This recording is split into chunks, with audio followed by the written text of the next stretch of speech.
Halo Bidikers. Kabupaten Morowali, Sulawesi Tengah saat ini tengah naik daun.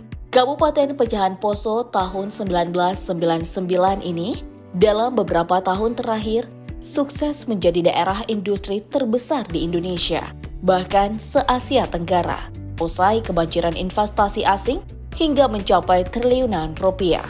Belum lama ini, berkat cuan besar dari Tiongkok, pada PT IMIP senilai 15,3 miliar US dollar atau sekitar 239 triliun rupiah.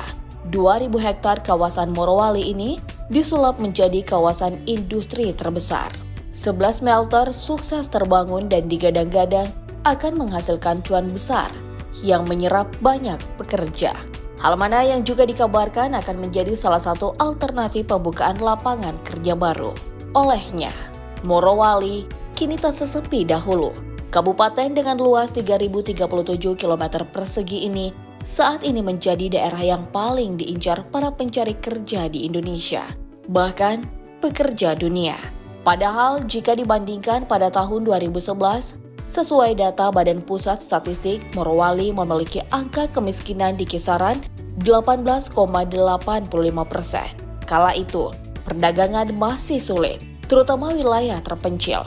Namun seiring masuknya perusahaan tambang dan perkembangan industri di Kabupaten Morowali meningkat, tahun 2019 angka kemiskinan perlahan menurun menjadi 13,75%.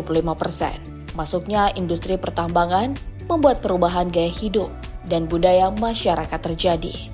Peningkatan pertumbuhan PDRB terjadi di sektor pengadaan listrik dan gas serta perdagangan besar dan eceran. Reparasi mobil dan sepeda motor mulai tumbuh dan menggeliat. Dilansir dari salah satu channel tentang bumi Morowali, Kecamatan Bahodopi, dulunya sekitar tahun 1994 sampai dengan 1999 lesu dengan aktivitas ekonomi. Hasil nelayan kala itu bahkan hanya dijadikan konsumsi di rumah saja.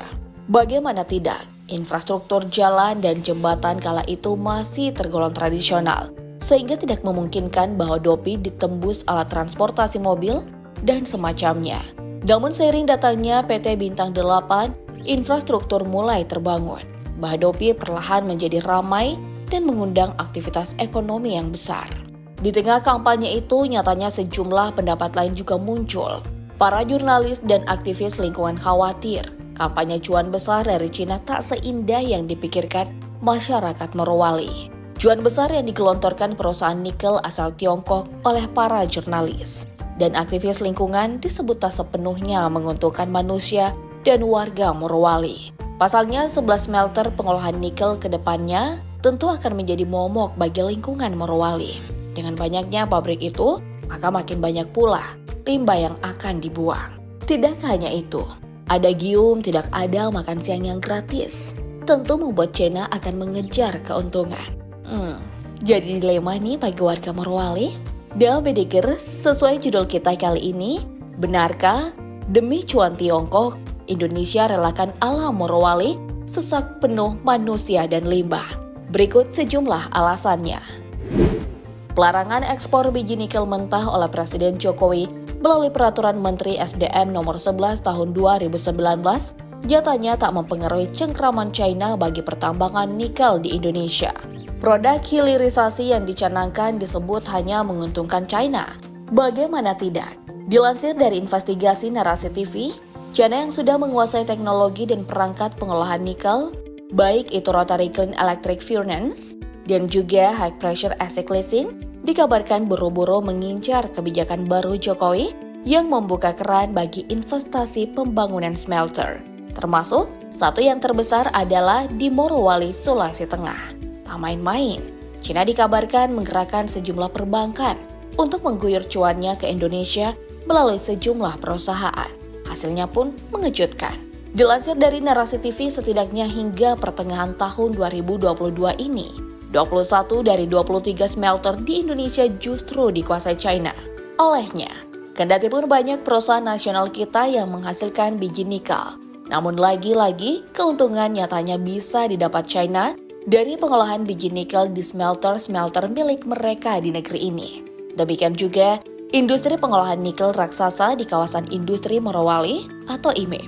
Dari penelusuran berita ditemukan fakta jika saham dalam proyek industri pengolahan itu dimiliki oleh saham mayoritas perusahaan China. Masing-masing 36% saham dimiliki oleh GM perusahaan aki dan baterai kendaraan listrik China. Kemudian unit Cattle memegang 25%, Tsingshan memiliki 21%, dan sisanya dimiliki oleh IMIP dan Hanwha. Nah, satu-satunya kampanye positif soal industri nikel terbesar adalah soal pajak dan royalti yang diberikan perusahaan-perusahaan itu kepada negara. Tercatat, pada 2020 jumlah total pajak dan royalti berjumlah 5,38 triliun. Persoalannya pun muncul dari sini.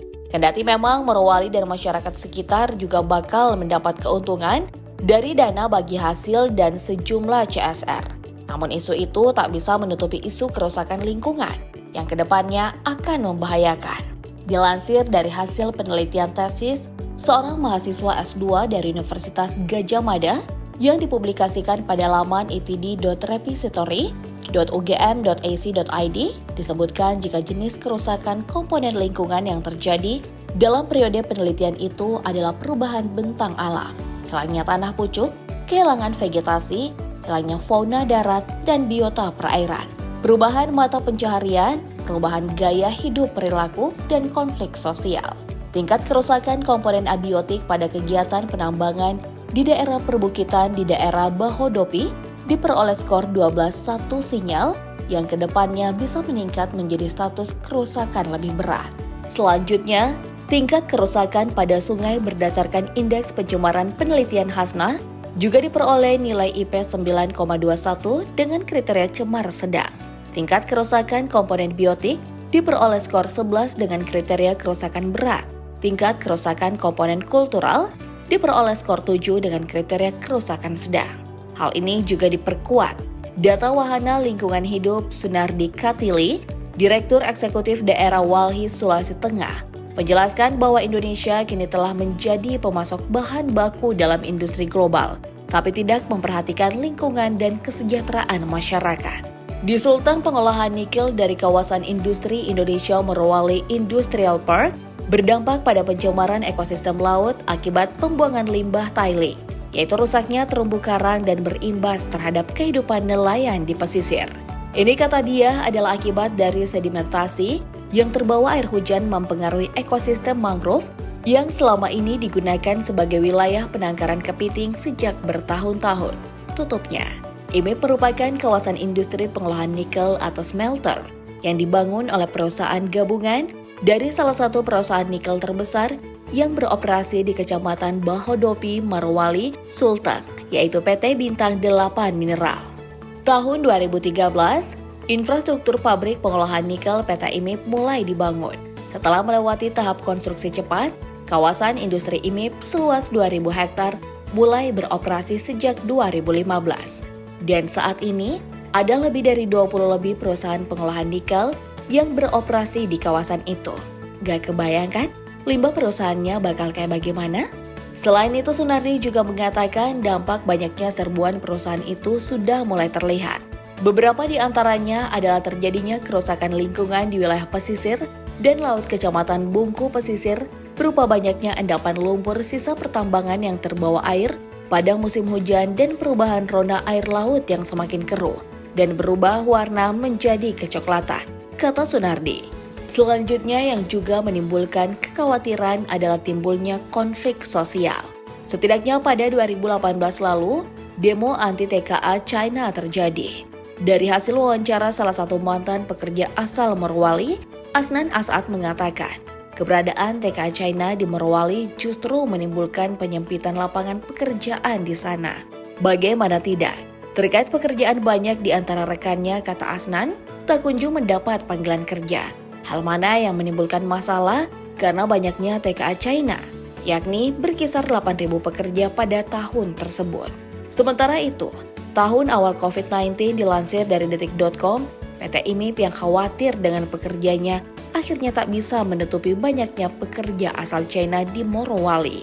Setidaknya dari berita tersebut, 3.000 pekerja asal China yang berdatangan dari Bandara Soekarno-Hatta Cengkareng tak punya jalur lain selain disinggahkan untuk dilakukan check up kesehatan.